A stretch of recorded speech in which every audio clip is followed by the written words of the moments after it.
So these are the most voted and the top rated shows of the 1990s and movies. Yep. And in the 90s kids, we have at number 1, Neon Genesis Evangelion, Cowboy Bebop, Princess Mononoke, Perfect Blue, Ghost in the Shell, Serial Experiments Lane, Yu Hakusho, Revolutionary Girl Utena, Trigun, and Berserk. I mean, nothing but bangers. Can I just say I mean, this is unfair. He's biased. What do you mean? Look at your fucking shirt. I'm wearing the Ghost in the Shell. Joey is wearing a Ghost in the Shell shirt right now. Yeah.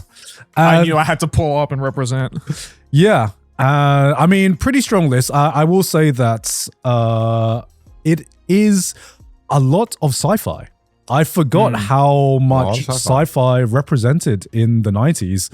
I mean, it was such a good time for sci-fi in general, in all media, because technology was changing so fast.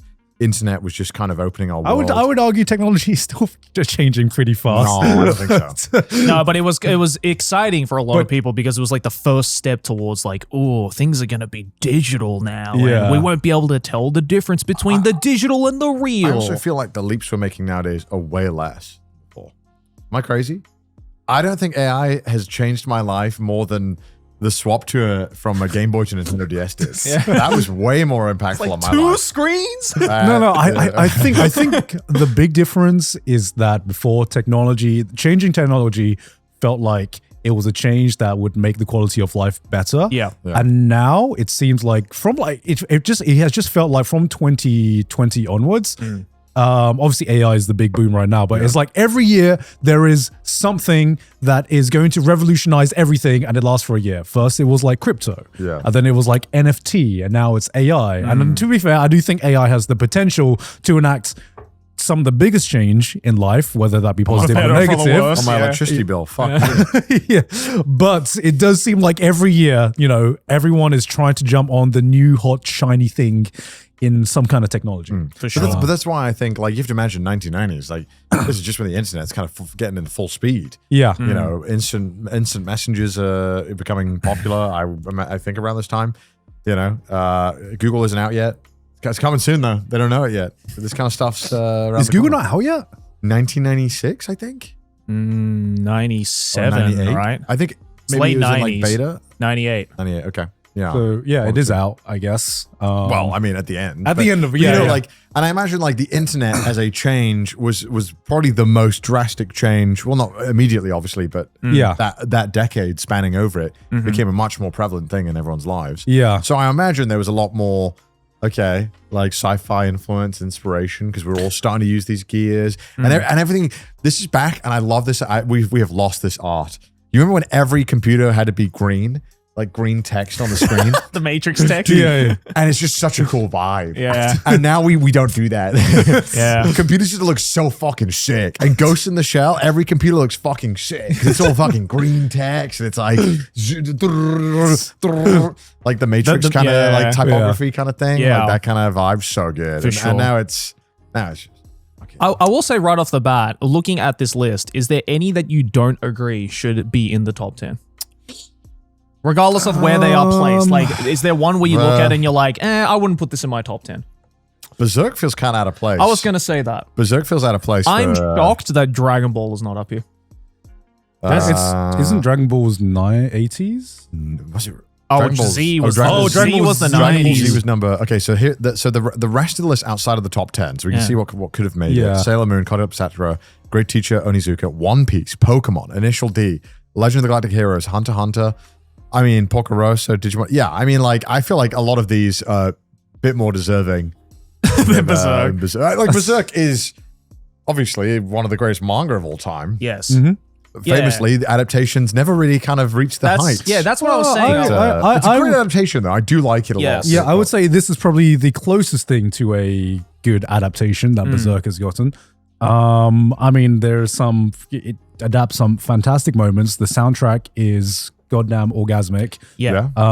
See, but that's the thing. I don't know if Berserk being number Greatest 10 on anime this OP list. of all time as well. Yes, that is true. God. That is true. So put your glasses on. Nothing will be wrong, obviously. But that's what I'm saying. Like, I have a feeling there might be a slight bias towards Berserk being number 10 on this list. Maybe either because the manga is so goated. You know, as a story, yes, definitely should be in the top 10, maybe even in the top 5.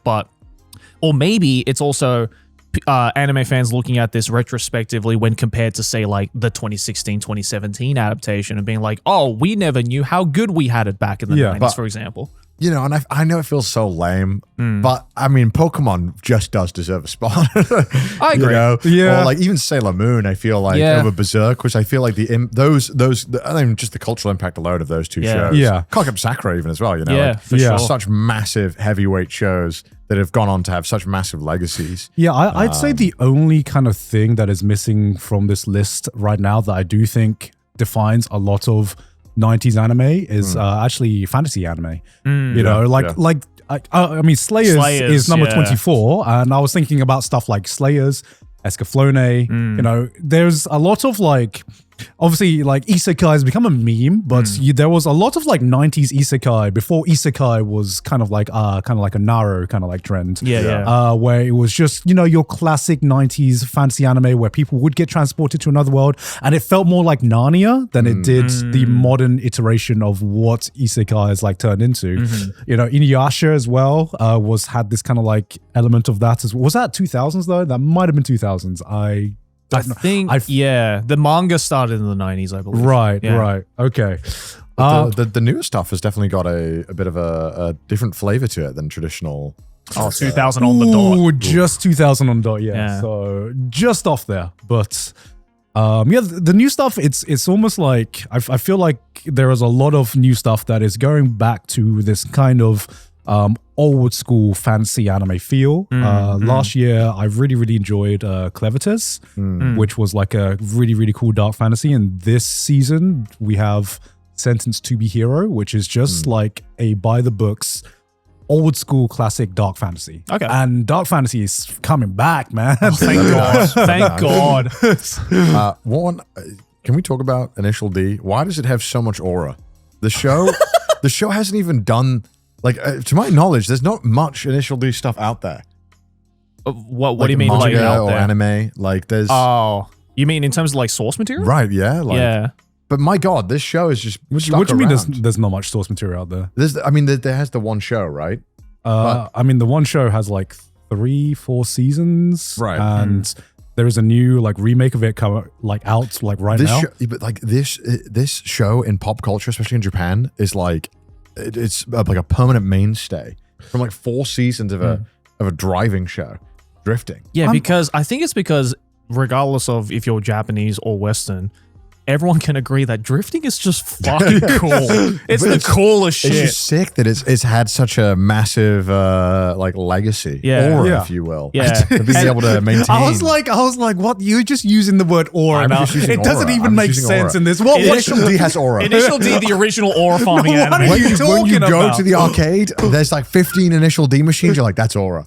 That's aura, right? You're just there. using the word. You don't even know. You don't even know what it means. You're just saying aura. Stop It saying has aura. It has- doesn't have. God, it has aura, and I won't be told otherwise. It's just a placeholder word. You can't just say everything has aura. Initial D has aura. Yeah. Color Captain Sakura has aura. Well, Yeah.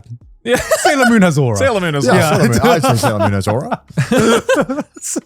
Also, man. wasn't Onizuka 2000s? Am I crazy? It's so weird that Onizuka is in 14th. I think it's and- 99. Did it start in 99? Yeah, Ooh, wow. 99. Damn, okay. Okay, wait. So let's go back to the top 10. So we've been talking about everything that isn't in the top 10. Sure. Evangelion, sure. Yep. Yeah, Cowboy Bebop, sure. Yeah. This is the Citizen Kane of anime. yeah. Cowboy Bebop. It's like, you have to watch it. Just look, you might not think it's the greatest thing ever, but just appreciate it for everything it's done. Princess Mononoke, I've never watched Princess Mononoke, admittedly. It's one Now, of you the know what this list is? You Whoa. know what this list is? No. This is what we call a unk slop nowadays, right? Yeah. Unk Yeah, this is Unslop. What is Have you- unk slop? Have you seen the meme? Guys, such What a is unk I made a whole slop. video on this Such a shit. unk slop. It's literally, it's like that meme of like when you turn 34 and you can't stop talking about Unslop. No, the second one. Okay, let's have a look. Evangelion, Diablo 2, Tony Hawk, Pro Skater, Resident Evil 4, Final Fantasy 7, Kingdom Hearts. That's so fucking funny. Yeah. And it's just like, oh yeah, we're just putting the word slop on anything now. Yeah. You're literally just. I'm like, literally none of this is slop. It's like nothing What but, is it's nothing but Neff jams. slop? What is Neff slop? Like nephew slop? Yeah, nephew, I think. Neff What slop. the fuck? Let's see Yeah. Neff slop. I'm curious. Yeah, well, let's see the Neff slop. Dan to Dan, of course. Rerun, Ghost of Tsushima, JJK, Attack on Titan, Elden Ring, Arc Runners. Raiders, Edge Runners. Elden Ring is nephew slop. Yeah, that makes Slop. sense. I've Sure. never heard of Neff slop. That's Oh awesome. my god, that's Okay, this is Unk slop. Sure. All right, let's go back. Let's go Yeah. back. Let's go back. I mean, Prince of Mononoke, it's always a show I've wanted to actually watch, though. Oh, it is easily the best Ghibli film ever made. Like, no question. Reddit agrees with me. Well, what do you think when it comes to Ghibli? What do you think is better than Prince of I Mononoke? really liked Howl's. Howl's is one of my favorites. Nazca? Technically not Ghibli. Okay. Actually, It's just Miyazaki. Okay. But it was. But yes, it is It amazing. was kind of like I've the seen Nazca. founding It of is amazing. I like Nausicaa, Nausicaa. I like yeah, Nausicaa. Nausicaa is amazing. I agree. Castle in the Sky also amazing. Howl's Moving Castle also amazing. Yeah. I bought the Joe Hisashi vinyl, the yellow one, and that single-handedly has like kind of convinced me. Oh, dude, the 'Cause this- Princess this Mononoke vinyl- soundtrack, bro. This vinyl is so good. Yeah. It just plays bangers from these movies. The Princess Mononoke soundtrack is orgasmic. It is some of Joe Hisashi's best works. And I feel like, again, I appreciate Princess Mononoke above a lot of the other aforementioned Ghibli films because I feel like Princess Mononoke is probably handles its subject matter in the most mature way. Like, yeah, Nausicaa and like Castle in the Sky and like even Howl, like, they do present their themes in very mature ways where like even adults can enjoy it, even though, for the most part, a lot of Ghibli is catered more towards, I guess, a younger audience, especially as of recently. But I think Princess Mononoke is one of the few Ghibli films where I think I liked it more watching it as an adult than I did as a kid. Yeah. Which I can't really say the same with a lot of other Ghibli films, maybe other than like Nausicaa. Yeah, Princess Mononoke, like the older you get, I feel the more you appreciate how fucking good the like just the execution of its themes are. Because like, you also have to understand, like, when I watched this as a kid, because they're speaking in like 12th century Japanese a lot of the time, half the time I'm like, I don't know what the fuck they're talking about. I don't know this whole thing of like, oh yeah, you have to save yourself in order to save others. Like, I'm like, bro, I'm 6. I'm just trying to watch some anime. Yeah. And I don't fully appreciate, I could still appreciate, the amazing animation, like music and everything back when I was a kid. But as an adult now that I know the intricacies of how it presented itself in a more mature sense, I think Princess Mononoke is like one of the GOATs. Yeah. Would I put it above Perfect Blue though? I don't think I would. I mean, as someone who hasn't seen the other one.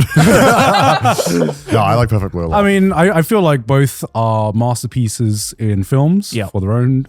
My personal preference goes more towards Perfect Blue. Yeah. But I'm not gonna like. I think Princess Mononoke is probably the more widely appreciated, and both are fucking great. It's easier to digest, I feel, compared to Perfect Blue. I think because Perfect Blue's uncomfortable.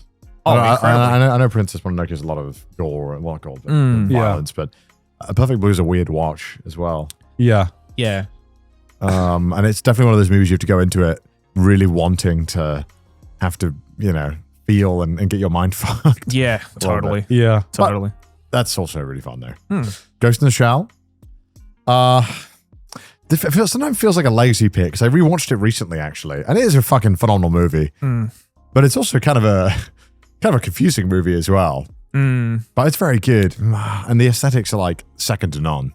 I'm glad you mentioned it because I was like, Ghost in the Shell is, hugely influential for its time. Has it aged as well as some of the other picks? I'm not sure, because I mean, there are some like Ghost in the Shell franchises that I really, really love, like Ghost in the Shell Standalone Complex. Yeah, I was about to say I would rank Standalone Complex on this spot. I love Standalone Complex. Yeah, and that's Ghost in the Shell, the original movie, as much as like influential as it was, I feel like it doesn't you know, I wouldn't go back to rewatch it as much as some of these other films or some of these other picks from this era, just because there is a lot of other stories that I feel does explore the same like feeling and vibe of Ghost in the Shell that may be built on the foundation that it laid down when it came out.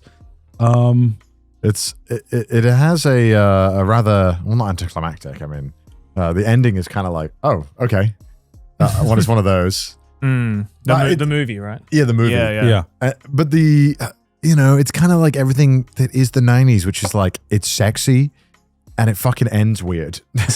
Which to me is like the embodiment of like 90s movies and OVA. It's like, it's horny and I don't know what the fuck I just watched. At least the first time I watched Ghost in the Shell, I was very confused. And the second time, still confused, but a little bit more like, yeah. But you know what? You think back and you're like, damn, I don't know what, this movie, it's just the aesthetic. It's the vibe of it. It's the vibe, man. It's like, I think a lot about the scene where Major is trying to, in the final scene, she's trying to rip off the tank. Oh, and she rips off her own arms? Rips off her arms. Yeah. And I can see like that one scene alone always gets me so fucking pumped. I don't know why. It's so cool. So visually visceral to see the Major's arms like and like the pipes and the wires like rip apart. The animation of it just like crumbling. It's so cool. And I don't know. The other scene I always think of when I think of the Ghost in the Shell movie is the scene where Major is fighting the invisible guy in the water. Oh yeah, so sick. It's one of the coolest fight scenes in 90s anime. Yeah. Just so many iconic moments. But yeah, no, I do agree. Like, it's not exactly a movie I would necessarily want to go back to compared to, say, Princess Mononoke or Perfect Blue. But definitely a decade-defying show when it comes to like aesthetically speaking. Because I do feel that in the case with like a lot of the themes of Ghost in the Shell about like, you know, digital or like synthetic natures and stuff like that and how that is related to one's identity. I think Serial Experiments Lane does it a little bit more in an interesting way. But I do also understand that kind of like comparing Princess Mononoke to Perfect Blue, it is harder to get the average anime fan to like get into SEL compared to Ghost in the Shell. Ghost in the Shell is just more, I feel, appealing on a surface level than SEL is. Sometimes as well, you know, the aesthetics alone can carry something. Totally. Yeah. And be like a genre-defining aesthetic. Like, yeah. I think a similar kind of vibe is Alien with its like biomachinery vibe, like from the Geiger art, where like all the spaceships are like blood and veins, and they're like it's kind of a machine. The cosmic horror element. Yeah, and I think like it's the kind of, it reminds me of the similar thing, but more on the cyber side of like the like really retro 90 style computers that obviously we did so fast. Yeah. But at the time, I'm sure that's what they're like, every computer's going to be like this. Yeah. So the whole world is kind of this really cool 90s. And I think it was, at least in anime, was like a really cool. It's the whole like exposed wires and pipes aesthetic, I love it. right? Yeah. Yeah, well, that's why it's so interesting that like you see a lot of cyberpunk kind of like aesthetic, you know, and it's so tied to just the Japanese aesthetic, you know, because, you know, this like, this kind of like got popular when Japan was like the center of like the future and technology, like peak into like the economic boom. And so it's just an aesthetic that has stayed to this day, you know, even if Japan isn't as far in the future as it was back in the 80s and 90s, you know, the kind of aesthetic is still stayed. It's the unk that lives off his past glory. Yeah, right? It's like, back in my day, I did this shit. Yeah. It's my whole personality now. I'm happy to see Yu Hakusho number 7, I will say. Yeah. I feel like Yu Hakusho, I don't know. It's an old, like, 90s shonen, but I feel like Yu Hakusho is more in common with modern shonens than a lot of the shonens in between the 90s and, like, from the 90s to the 2000s and 2010s, because it's a little edgier. It's a little darker, I would say. Yusuke as a protagonist was, you know, a little ruder, a little more out there than your, you know, goody two-shoe kind of like shonen protagonist. And I feel like it has aged really, really well. And I feel like people could appreciate it more now, even because I feel like with like the Dan-Da-Dans and the Chainsaw Mans and the JJKs, it has more in common with them than also one of the best tournament arcs in anime. Yes, as well, 100%. I think it deserves a spot just because every single time I go out drinking, this has to be the most. Normally, like every salaryman I talk to, they'll always mention the Yu Hakusho. Oh yeah, it seems to be the one anime that 50-year-old men in Japan love. That always, every single time. It's like, I'm like, I like JoJo, and they're like, mid this. Yu Hakusho? I mean, dude, I would say Yu Hakusho is probably one of my favorite shonens. Just in terms of just like, yeah, again, like the fact that it kind of starts off very much like more rooted in, I guess, the real world of, you know, just Yusuke as a ghost dealing and helping with, you know, everyday people's like struggles and lives. Like that's how the first couple of volumes starts. And then Togashi's finally like, let's actually put a story into this, and turns it into this most fucking cool aesthetically and just vibe-wise sci-fi, supernatural. I gotta watch it. Yeah, oh dude, it's so I only good. watched the first like 5 episodes. Yeah. Oh, it's so good. It's so fucking good. And I guess we wouldn't spend too much like more time on this, but I do want to mention like Trigun and Cowboy Bebop specifically. It's like, damn, what happened to like the spaghetti space westerns? You know, why did anime go through like this brief phase of just like, all right, we're gonna make a spaghetti western, but we're gonna set it in space. And I mean, fuck, they nailed it. Yeah, they nailed it, and they stopped doing it. You know, because they were like, we've already achieved peak. We had a Space Dandy, but that's, I guess, more. Yeah, I mean, that was okay. Yeah, I mean, when did Outlaw Star come out? Because Outlaw Star was like Outlaw Star was also the 90s, I believe. Yeah, 1998. Yeah. God, Outlaw Star was so good as well. God, that was so fucking sick. Yeah. And yeah, we've kind of, because even with the Trigun remake, it is more akin to a sci-fi than it is a spaghetti western. Yeah. In my opinion. So it's just, we've just lost this vibe, and I would love for a modern anime to kind of like come back with. Bring back a spaghetti western, man. I want to see like not even a spaghetti western. I want to see like a Clint Eastwood akin type of like anime. Yeah. You know, like just the classic western stories. Because I feel like western stories, like traditional like Clint Eastwood style western stories, kind of just get like tossed aside by a lot of like modern media consumers, just because it's like, I don't know, maybe it's the same subject being told over and over again, or it's like an old formula that's been overdone in the decades. But like, I don't know, man, when you watch like a good fucking western, shit hits hard. I mean, I feel like the whole success of Red Dead, for instance, is like a perfect example of like westerns can still be thoroughly enjoyed by a larger crowd. It's just how you present that story, right? Yeah, it's a tough genre, I think. It's a tough. I think there's a lot of different, because it's a period based on like a real time, right? So I think the stories are harder. I think this is also why samurai stories are hard to tell, because you have to root it in some kind of either complete fantasy or some familiarity in some time period, and I think that can sometimes make it hard. Where fantasy has this beautiful thing where you can just do literally whatever the fuck you want. Yeah. Same with sci-fi, right? There is no historical context there that might weigh it down, or sensitivities that you deal with as a creator. So I think that's why samurai stories can be a little tough, even from like, you know, we've seen a lot of samurai anime. Not all of them are great. Like I think more often than not we get mid ones. It's rare we get absolute bangers. Yeah, but can you imagine like a Samurai Champloo styled story, but it's a western?